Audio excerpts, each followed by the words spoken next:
Good morning 8th class. Good morning all students. As all of you know that our chapter the subject within is continue, and today we complete this chapter.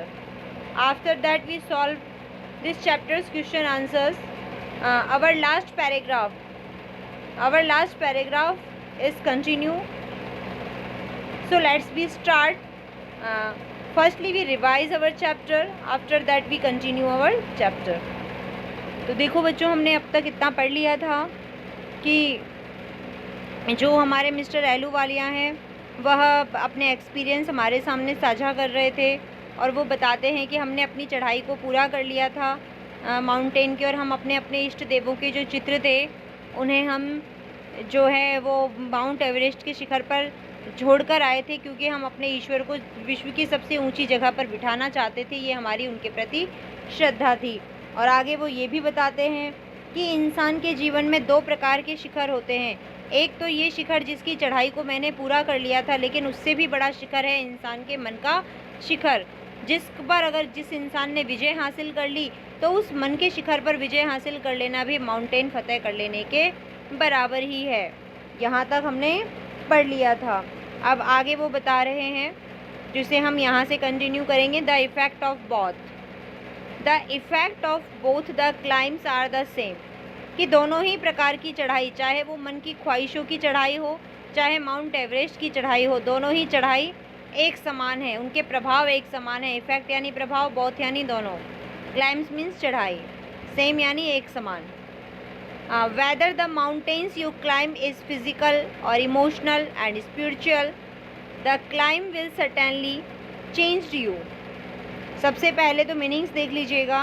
Climb यानी चढ़ाई, physical यानी शारीरिक, emotional यानी भावनात्मक, spiritual means जो आपका आध्यात्मिक, certainly means निश्चित रूप से, चेंज यानी परिवर्तन या बदलाव। तो यहाँ देखिए कि चढ़ाई, दोनों ही चढ़ाइयों का जो प्रभाव होता है वो हमेशा एक समान ही होता है, चाहे वो चढ़ाई पर्वत की हो या आपके मन की चढ़ाई हो। अब सबसे बड़ी बात तो ये है कि आप जिस चढ़ाई पर चढ़ते हो वह चढ़ाई, चाहे वो मन की चढ़ाई है चाहे वो पर्वत की चढ़ाई है, लेकिन वो चढ़ाई आपको पूरी तरीके से भौतिक रूप से, भावनात्मक रूप से, आध्यात्मिक रूप से पूरी तरह से परिवर्तित कर मतलब पूरी तरह से परिवर्तित कर देगी। It teaches you much about the world and about yourself, कि यह जो चढ़ाई है, चाहे वो मन की चढ़ाई है चाहे वो आपके पर्वत की चढ़ाई है, लेकिन जब आप उस चढ़ाई को कर उस चढ़ाई में जीतने में सक्षम हो जाओगे, तब ये चढ़ाई जो है वो आपके जीवन में बहुत कुछ बदल देती है, आपके जीवन में बहुत कुछ बदल देती है, और साथ में वह आपको अपने बारे में और संसार के बारे में काफ़ी कुछ नया सिखा देती है। आपके गुणों के बारे में, संसार के बारे में बहुत सारी नॉलेज वो आपको सिखा देती है। जब आप अपनी चढ़ाई को पूरा कर लेते हैं तो अपने बारे में और संसार के बारे में आप बहुत कुछ सीख और जान जाते हैं। आगे देखिए, I venture to think that my experience as an Everester has provided me with the inspiration to face life ordeals रेज्यूटली।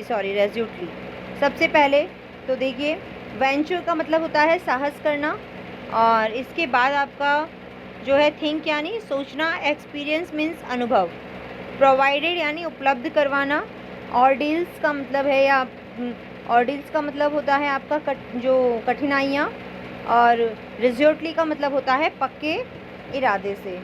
तो यहाँ देखिए, मैं विचार करने का साहस करता हूँ कि मैं एक एवरेस्ट विजेता रहा, लेकिन मैं जब एक एवरेस्ट का विजेता रहा तो एक एवरेस्ट विजेता के रूप में मेरे जीवन में जो मेरे अनुभव रहे हैं, उन मेरे जीवन के अनुभवों ने मुझे जीवन की कठिनाइयों का सामना करना और अपने इरादे को पक्का बनाए रखना और मजबूत बनाए रखने की हमेशा से प्रेरणा दी है।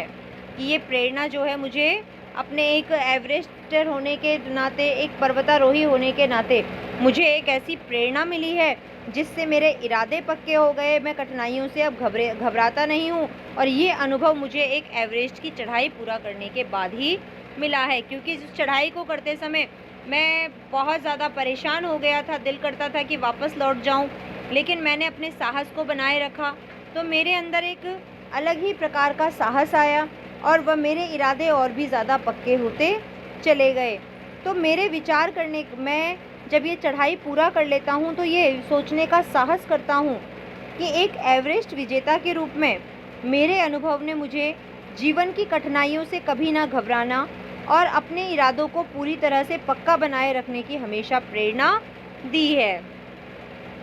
Climbing the mountain was a worthwhile experience. अब यहाँ देखिए, वर्थवाइल का मतलब होता है लाभकारी, एक्सपीरियंस यानी अनुभव, और क्लाइंबिंग यानी चढ़ना। तो देखिए, पर्वतों पर चढ़ना या पर्वतों की चढ़ाई करना वास्तव में मेरे जीवन का एक बहुत ही लाभकारी अनुभव था। मैंने जब इस चढ़ाई को पूरा किया तो ये मेरे लिए नुकसानदायक नहीं रहा। पर्वतों की चढ़ाई करना और उस चढ़ाई को पूरा कर लेना, उसमें फतेह हासिल कर लेना, मैं आपको बताता हूँ कि मेरे जीवन में ये अनुभव मेरे लिए बहुत ज़्यादा लाभकारी रहा है। The conquest of the internal summit is equally worthwhile. लेकिन प्रत्येक इंसान जो है वह माउंट एवरेस्ट की चढ़ाई तो कर नहीं सकता। इसीलिए जो है इंसान को अपने मन की चढ़ाई को करना चाहिए या अपनी मन की चढ़ाई को पूरा कर लेना चाहिए। इसीलिए कहा है कि इंसान जब अपने भीतरी शिखर की चढ़ाई करता है तो उस भीतरी शिखर पर जीत हासिल कर लेना भी उसके लिए बिल्कुल उतना ही लाभकारी है जितना लाभकारी माउंट एवरेस्ट की चढ़ाई को फतेह कर लेना मेरे लिए रहा है। तो इसीलिए देखिए, यहाँ कहा है कि पर्वत की चढ़ाई करना वास्तव में मेरे लिए एक लाभकारी अनुभव था। लेकिन कोई भी इंसान हो, उस इंसान ने अगर अपने भीतरी मन को या भीतरी शिखर को जीत लिया है तो वह भी उसके लिए उतना ही लाभकारी होगा जितना मेरे लिए एवरेस्ट की चढ़ाई को पूरा कर लेना था। आगे देखिए, the internal summits are perhaps higher than Everest. और तो मैं ये भी कहूँगा आपसे, इंटरनल यानी आंतरिक, समिट यानी चढ़ाई, आंतरिक से मतलब है यहाँ मन की चढ़ाई, हायर यानी ऊंची। मैं तो आपसे ये कहना चाहूँगा कि बाहर माउंट एवरेस्ट की चढ़ाई तो फिर भी एक बार आसान है, लेकिन मन की चढ़ाई को पूरा कर लेना और मन के शिखर को अर्थात भीतरी शिखर को फतेह कर लेना, उस पर अपना जो है उस पर जीत हासिल कर लेना, मन को काबू कर लेना, इच्छाओं को काबू कर लेना जो है वह तो एवरेस्ट की चढ़ाई पूरा कर लेने से भी ज़्यादा ऊंचा है और ज़्यादा कठिन है। कि इंसान एक बार माउंट एवरेस्ट की चढ़ाई को तो पूरा कर उसमें जीत हासिल कर सकता है, लेकिन उससे भी ज़्यादा कठिन चढ़ाई तो वह है जब वह इंसान अपने मन को वश में करता है, अपनी इच्छाओं को वश में कर अपने मन को पर जब जीत हासिल कर लेता है तो वह मन की जीत जो है वह उसके लिए किसी पर्वत की चढ़ाई से भी कहीं ज़्यादा लाभकारी है। तो देखो बच्चों, हमारा जो है इसी के साथ हमारा ये चैप्टर कंप्लीट हो गया है। अपने चैप्टर, ये पूरा चैप्टर आपका हो गया है। पूरे चैप्टर को एक बार ढंग से रिवाइज़ कर लेना और आपको हार्ड वर्ड्स बता दिए उन्हें कॉपी में कर लेना, और साथ में आपके ये ग्लोसरी वर्ड दिए हुए होते हैं। साथ में देखिए ये ब्लू और जो ब्लैक में लिखे हुए होते हैं, तो इन्हें भी आपको अपनी कॉपी में करना होता है। हम इसका हिंदी अर्थ बताते हैं और यहाँ इनको इंग्लिश में ही बताया जाता है, तो इन्हें भी आपकी कॉपी में करना होता है।